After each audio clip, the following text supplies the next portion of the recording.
के पड़ी हमारा ना मुआ देनी तो घर में रुको माधर चुतारा खाते आई के पड़ी मुआ ये देतनी नोटिए पर ला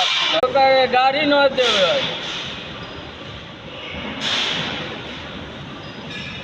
जा कर गाड़ी काहे दे तो लिया उ रो तो ले सिया बेचारी अभी हमारे से फोन पर कहत ले सिया बोला बोला मझिला भी लिया ना झगड़ा करा ई काहे माधर चोदवा उनका से बोलती है जब झगड़ा कर ले एथी कर ले माधर चोदी काहे जाती है चाहे वो काहे अवतर मुआ गलम दोनों जना कहनी की घरों में फूक दम कीड़ा सुनते ले डाल के माधर चोदो दोनों जना के